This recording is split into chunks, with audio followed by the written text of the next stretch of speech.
Welcome on Easy Learning. Now I am going to explain the next part of the chapter India through a tabular size written by Pearl S. Buck. So some words I explain before explaining the paragraphs. The first word is indictment. Indictment means charge. कोई भी आरोप लगाना इसी को indictment कहा जाता है. उसके बाद है colonisation. Colonisation means the process by which colonies are set up and governed. एक ऐसी प्रक्रिया जिसके द्वारा कॉलोनीज स्थापित किए जाते हैं और वहाँ पे शासन किए जाते हैं. फ्रॉदिंग. फ्रॉदिंग मीन्स होते हैं बबलिंग. मीन्स काफ़ी ज़्यादा उबाल आना, काफ़ी ज़्यादा ऊपर उठना. तो इस तरीके से लास्ट पैराग्राफ में जो है वो फर्स्ट वर्ल्ड वॉर और सेकेंड वर्ल्ड वॉर के बारे में बात किए थे लेखिका ने, और साथ में जो है इंडिया की अपनी जो सोच है दुनिया में लड़ाई के ऊपर कि क्या लड़ाई का क्या फ़ायदा या नुकसान होता है उसके बारे में दिए हुए हैं. इसके बाद इसमें नेक्स्ट पैराग्राफ जो 10 नंबर है इसमें कॉलोनियलिज्म या उपनिवेशवाद के बारे में बताते हैं. The real indictment against colonialism however was to be found in the villages of India. कहते हैं कि एक निश्चित जो चार्ज है या इंडिक्टमेंट है, आरोप है उपनिवेशवाद के खिलाफ. हालांकि फिर भी जो गांव का जो जगह है भारत का, उसमें जो लोग रहने वाले हैं वो लोग जो है वो असली चार्ज लगाते हैं कॉलोनियलिज्म के बारे में, मतलब उपनिवेशवाद के खिलाफ, कि उपनिवेशवाद किस तरीके से हानिकारक है, उपनिवेशवाद कितना बुरा है. इसी को इंडिक्टमेंट कहा गया है. There was rout at the top, too, in the thousands of young intellectuals trained in English schools for jobs. कहते हैं इसके ऊपर में कुछ कमियां हैं. क्या कमियां हैं? कि बहुत सारे जो थाउजेंड्स हैं यंग इंटेलेक्चुअल्स में, कहते हैं उनमें से 2 in the thousands of young intellectuals trained in English schools for jobs, जैसे कि ट्रेन किए जाते हैं जॉब्स के लिए इंग्लिश स्कूल्स में, that did not exist except in the limited civil services. जो लोग दिखाई नहीं देते हैं केवल सिविल सर्विस के सिवाय. मतलब ये जो इंटेलेक्चुअल्स होते हैं जो इंग्लिश मीडियम में पढ़े हुए हैं जॉब के लिए, वो केवल सिविल सर्विस में ही दिखाई पड़ते हैं और कहीं नहीं दिखाई पड़ते हैं. The towns and cities were frothing with unhappy young men. कहते हैं जो टाउन्स और सिटीज है वो जो है अनहैप्पी यंग मैन से भरे पड़े हैं. कल्चर्ड एंड वेल एजुकेटेड, और साथ में इसमें कल्चर्ड भी है लोग हैं और वेल एजुकेटेड लोग भी है, who could find no jobs and were not allowed by the old superstructure of empire to create them. कहते हैं कि जो कि खुद को जॉब नहीं खोज सकते थे और ना ही उसे जो है अनुमति दी जाती थी कि वो पुरानी जो एम्पायर खड़ी थी उसके आधार पर में वो खुद अपनी जॉब को संभाल सके या उत्पन्न कर सके. But the real proof of evil, I say again, was in the miserable villages. लेकिन बुराई की जो असली सबूत है, मैं दोबारा कहती हूँ, आई से अगेन, वो ये थी कि गांव की हालात जो थी बहुत दयनीय थी, मिजरेबल थी.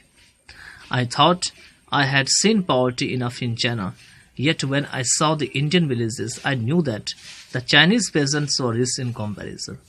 कहती है कि मुझे लगा कि जब मैंने चाइना की पॉवर्टी देखी, काफ़ी थी, I had seen poverty enough in China, मैंने चाइना में काफ़ी पॉवर्टी देखी थी. Yet when I saw the Indian villages, लेकिन फिर भी जब मैं इंडियन विलेजेस को देखी तो मैं समझ गई, मैं जान गई कि चाइनीज़ के जो किसान हैं, पेजेंट है, वो काफ़ी ज़्यादा रिच हैं इंडियन के कंपैरिजन में. Only the Russian peasant I had seen years before could compare with the Indian villager.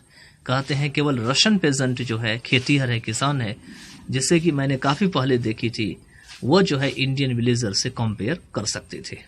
Although the Russian was very different creature and inferior in many ways. भले ही Russian जो है बहुत ही अलग creature थे और साथ में बहुत सारे तरीके से वो इन्फीरियर भी थे, मतलब कमज़ोर थे.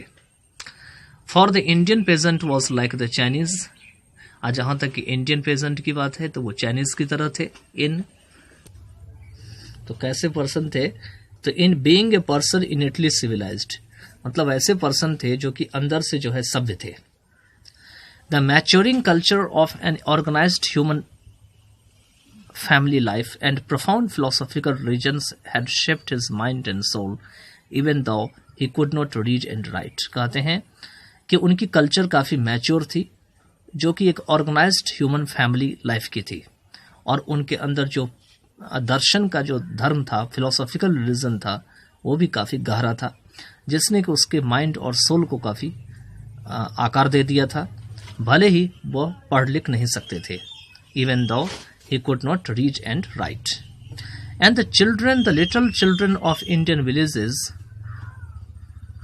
how they tore at my heart, thin, big-bellied, and all with huge and sad dark eyes.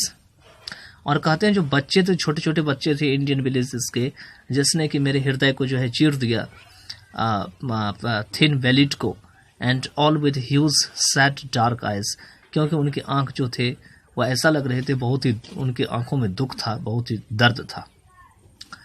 I wondered that any Englishman could look at them and not accuse himself. और मुझे बहुत ही आश्चर्य लगा कि कोई भी इंग्लिशमैन जब उन्हें देखते थे तो वो अपने आप को जो है, उन्हें तकलीफ नहीं लगता था, उन्हें वो अपने आप को आरोपी नहीं समझते थे कि इंग्लिशमैन के कारण से इन बच्चों का ये हाल हुआ पड़ा है. 300 years of English occupation and rule, and could there be children like this? कहते हैं कि इंग्लिश की जो कब्जावादी नीति है और जो शासन है, उसके 300 वर्षों के बाद भी क्या बच्चों की स्थिति इस प्रकार की हो सकती है? Yes, and millions of them, and the final indictment. कहते हैं हाँ, millions of them जो है, मिलियन मतलब लाखों की संख्या में जो हैं, उनकी हालत ऐसी थी. And the final indictment surely was that the life span in India was only 27 years. और जो अंतिम जो आरोप है वो वाकई में वो इस तरह की थी, वाकई में इस तरह की थी कि लाइफ स्पैन मतलब जीवन काल जो इंडिया की है वो मात्र जो है वो 27 ईयर्स या 27 वर्ष की है. 27 ईयर्स, वाकई में नो वंडर, कोई आश्चर्य की बात नहीं है. Then that life was hesitant, that a man married very young so that there could be children. और आदमी की लाइफ भी उसी तरीके से काफ़ी ज़्यादा हलचल में थी, क्योंकि जो लोग हैं जो है वो बहुत कम उम्र में शादी कर लेते थे, जिससे कि वह बहुत जल्दी जो है वो चिल्ड्रन कर सके, और बहुत ज़्यादा कर सके, जितना ज़्यादा पॉसिबल है, बिफोर ही डाइड, मतलब मरने से पहले. I loved England, remembering all the happy journeys there, but in India I saw in England I did not know. मैं इंग्लैंड को लव करती थी, सभी खुशी को देखते हुए, याद करते हुए जब मैं वहाँ जर्नी करने गई थी, लेकिन जब मैं इंडिया में इंग्लैंड को देखी, उनकी इंग्लिशमैन की हालत की रूल को देखी, जिसके बारे में मुझे पता नहीं था. And I was forced to see that if the English in many ways the finest people on earth, people who blazed the way for all of us to achieve the right of man to rule ourselves. If colonialism could so corrupt even these, then indeed none of us could dare become the rulers of empire. आप यहाँ पे कहते हैं, and I was forced to see that, और मुझे मजबूर किया गया यह समझने के लिए, देखने के लिए कि इंग्लिश जो है बहुत तरीके से जो है वो फाइनेस्ट पीपल थे अर्थ पे.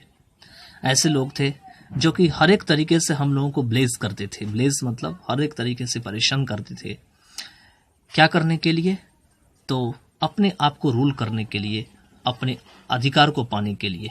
If colonialism could so corrupt even this, और कहते हैं कि अगर उपनिवेशवाद को वो चलाते थे तो उपनिवेशवाद जो है वो इन लोगों को इतना ज़्यादा करप्ट करते. कहते हैं लेकिन कॉलोनिज्म एक ऐसा चीज़ है जो कि इन लोगों को करप्ट बनाते हैं. और then indeed none of us could dare become the ruler of empire, और वाकई में हम में से कोई भी जो है हिम्मत नहीं करेंगे कि किसी भी एम्पायर के जो है शासक बने, क्योंकि यहाँ पर मैं लेखिका जो है वो इंग्लिशमैन की जो रूलिंग सिस्टम की जो को स्टडी किए हैं और उसके आधार पर यहाँ पे वो बोलते हैं. पहले तो यहाँ पे इंग्लिशमैन की प्रशंसा करते हैं और उसके बाद वो इंग्लिशमैन की क्रूएल्टी की को बताते हैं, कॉलोनिज्म जो क्रूएल्टी दिखाई देती है उसके बारे में. I hope that this video would very helpful for your as well as your classmates. So you should share such videos to your classmates who are in the need of art and who can also take advantage of such videos. So thank you so much, and I meet in the next videos.